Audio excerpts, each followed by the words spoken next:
one thing you never mess with is someone's children. They think because it's Pride Month, they can do whatever they want to your children. The trans flasher fondled himself on the south lawn of the White House. Hairy, bare-chested men spank each other in broad daylight.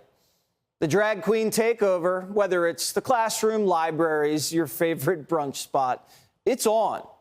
Dress up, flash, spank whoever you want. But why do my children have to watch you? Why does Pride Month feel bigger than Christmas?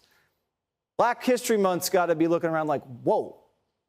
Now, in Charlottesville, Virginia, grade school kids were forced to go to a Pride Month celebration, and this is what fourth graders read. It stands for lesbian, gay, bisexual, trans, queer. Cool! N is for non-binary, a word for a person who doesn't see themselves as a particular gender. O is for out. Being out means telling other people about your gender or who you love. T is for trans, some people whose gender does not match what's written on their birth certificate when they were born. A 9-year-old shouldn't know what non-binary means. I don't even know what that means. Parents had no idea their 9-year-old kids were reading about lesbians and transsexuals. O is for coming out of the closet. Are you kidding me? In Virginia? Primetime contacted the school. The school stands by it. The school stands by O is for coming out. D is not for dominatrix. Do you plan on talking to your 9-year-old about men having sex with men? About thruples? I don't. But your public school's talking to your 9-year-old about it. Oh, you don't think they are? How do you know? You don't know. You're being sliced out of your child's life by the perverted hand of the state. In California, if you're a parent and you don't let your son chop off his manhood, a new bill classifies you as abusive, and you could lose custody of your child. If you don't let your 9-year-old transition from a boy to a girl, California scraps your parental rights. You're deemed a child abuser. Parents are furious. Parents can easily game the system and use gender as retaliation against each other. What happens when one parent will socially affirm the child but will not agree to medicalize? Does the parent willing to do more transitioning prevail? If it passes, it will be child abuse if one does not affirm a child's gender identity, and not just in custody cases. The triad of words, health, safety, and welfare will be used by CPS, judges, and police to take children away from parents like me who knew better than to concretize their child's gender identity. A school library in Roxbury, New Jersey, is brimming with sexually explicit and graphic books for kids, like this one. It has pictures of 2 young boys having oral sex. Now, do we want porn in a children's library? What is the educational benefit of talking about a 4th grader who gave a to another boy? It's not simply perversion or grooming.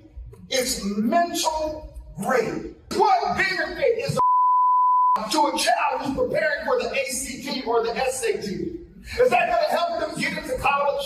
Is that going to help them get into another school? No, it's not. But you sit in your seats of power and authority, but we're going to vote every last one of you out. That was Pastor John, and we'll talk to him in a second. But the president says keep the porn in your kids' library. To choose love over hate, unity over disunion, and progress over retreat. Choosing to remember history, not erase it. To read books, not ban them. No matter how hard some people try. Would Joe Biden read this book to a 9-year-old? Would he show a 9-year-old a picture of underage gay oral sex?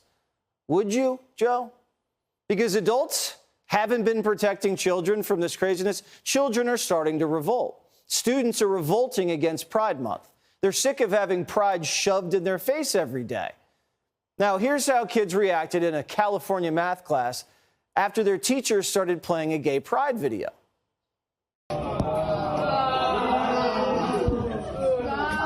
Wow,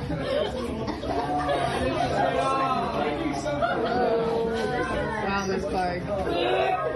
Wow. Why are you showing this to kids? Hey, I'll warn you guys now, if you're going to be inappropriate, I will have supervision down and give all of you a Saturday school for next year. So knock it off. She's showing students lesbian kissing, and she's saying the students are being inappropriate for not wanting to see it. Watch this gay pride video or you're getting detention. That's not very inclusive, Ms. Clark. Now, in Massachusetts, a middle school threw a radical gay pride celebration. They pushed students to wear rainbow clothes. The kids didn't want to wear rainbow clothes. They formed a counter-protest, and instead of wearing rainbow clothes, they dressed in red, white, and blue. A group of students started chanting, "My pronouns are USA," and tore down some rainbow banners, while another group of students was setting up a pride display. Now, the school said that wearing red, white, and blue and chanting "My pronouns are USA" made the gay and transsexual students feel uncomfortable. Oh, so only certain students aren't able to feel uncomfortable. Certain students need to be protected from feeling uncomfortable. Having students play gay pride dress up is fine, but wearing red, white, and blue creates a hostile environment? Come on.